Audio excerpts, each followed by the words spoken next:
had. In November, Mom became the second Dr. Ryan of the family. I felt like a proud parent must feel.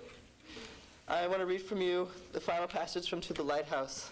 I feel glad to know that other people have it on the mind as well, that my Uncle Randall, and I are so in tune as I share his middle name. My middle name is Randall. It's by Virginia Woolf. I read it at the ceremony we had for her doctorate in November. It was one of both our favorite books. I feel the passage speaks about Mom not only in its direct meaning, but also in the connection literature had between us and will always have. "He must have reached it," said Lily Brosco aloud, feeling suddenly completely tired out. For the lighthouse had become almost invisible, had melted away into a blue haze, and the effort of looking at it and the effort of thinking of him landing there, which both seemed to be one and the same effort, had stretched her body and mind to the utmost. Ah, but she was relieved. Whatever she had wanted to give him when he left her that morning, she had given him at last. "He has landed," she said aloud. "It is finished." Then, surging up, puffing slightly, old Mr. Carmichael stood beside her, looking like an old pagan god, shaggy, with weeds in his hair, and the trident, it was only a French novel, in his hand. He stood by her on the edge of the lawn, swaying a little in his bulk, and said, shading his eyes with his hand, "They will have landed." And she felt that she had been right. They had not needed to speak. They had been thinking the same things, and he had answered her without her asking him anything. He stood there as if he were spreading his hands all over the weakness and suffering of mankind. She thought he was surveying tolerantly and compassionately their final destiny. Now he has crowned the occasion, she thought. When his hand slowly fell, as if she had seen him let fall from his great height a wreath of violets and asphodels which, fluttering slowly, lay at the length upon the earth. Quickly, as if she were recalled by something over there, she turned to her canvas.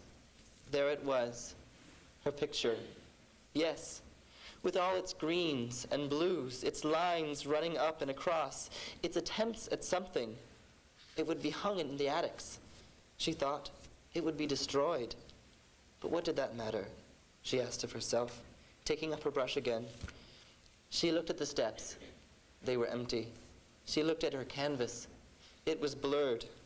With a sudden intensity, as if she saw it clear for a second, she drew a line there in the center.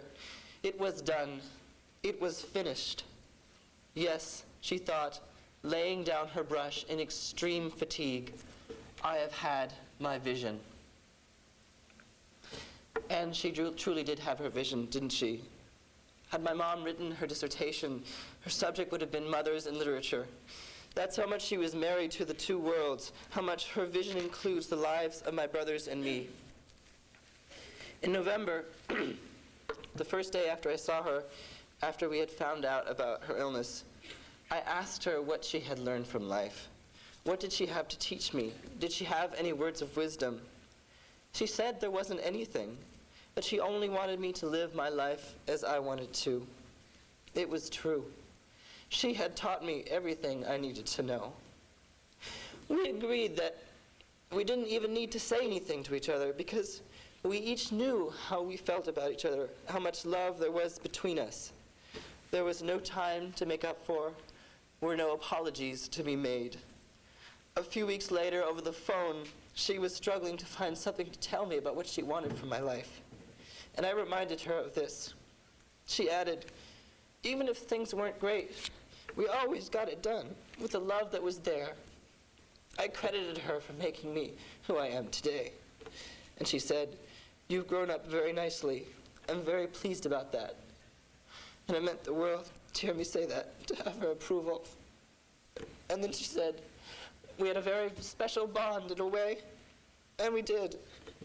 We had what Mom and I used to call our ESP, this thing between us, and we would know when the other was going to call, or when they were sad, or maybe where we wanted to go for dinner.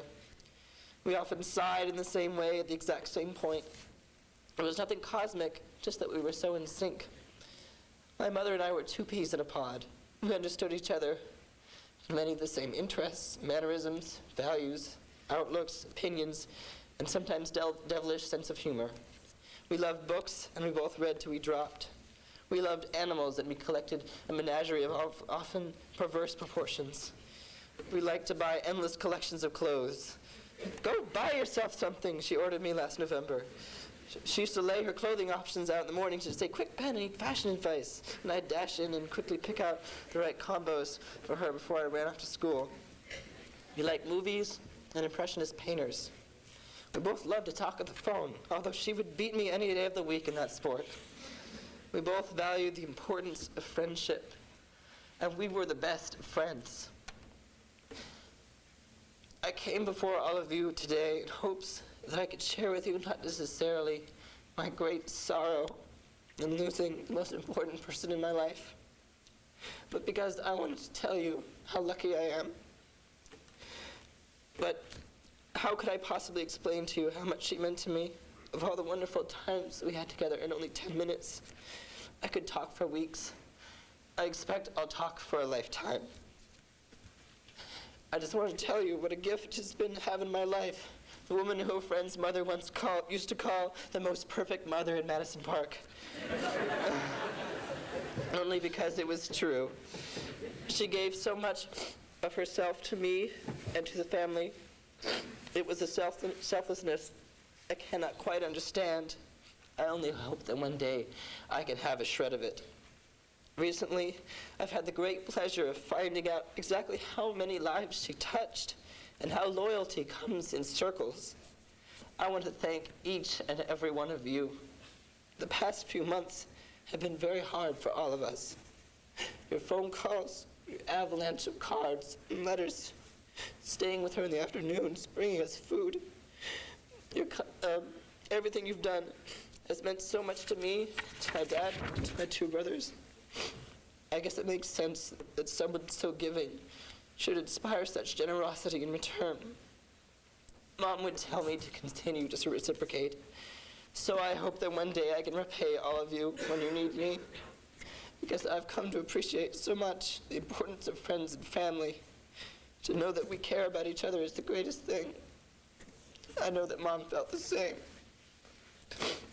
I want to tell you how much it means to have all of you here, to see all my extended family, my dear old teachers from Bush, all of my family friends, my brother's girlfriend who flew in from England, my own dear friends and coworkers, my oldest friend Clara, who flew all the way from Colorado and missed her final to be here today, my piano teacher, and my friend Julia, who I've known since kindergarten, all who came here to honor my mother and what she meant to all of us. Mom often told us of her plans to be an angel. "I'll always be here for you. You will feel that," she said to me in November. And I suppose she's with us here today, listening in, getting the lowdown on what I'm up to as usual. Mom, I want to tell you everything, to share my life with you as always. I want to tell you about my classes this term and how I've been working hard in school and still got good grades last semester despite everything. I want to tell you that the article I wrote last week made Lee's story in the school paper. I want to tell you about something funny that happened on the subway when I'm reading, or about the play I saw last week, or a date I had, or who I had lunch with. I want to tell you that I've made good friends in New York who will take care of me. I want you to know that I'm carrying on and thinking of you always. I'm not your baby boy anymore. You've raised me into a man. But I'll continue to learn and grow from everything you've taught me. I love you more than anything in the whole world. You've given me a wonderful life. And I know that though I'll always feel empty without you, I'll carry a piece of you with me. You'll always be with me in spirit. And maybe one day we'll be together again. Until then, I promise I'll always make you proud.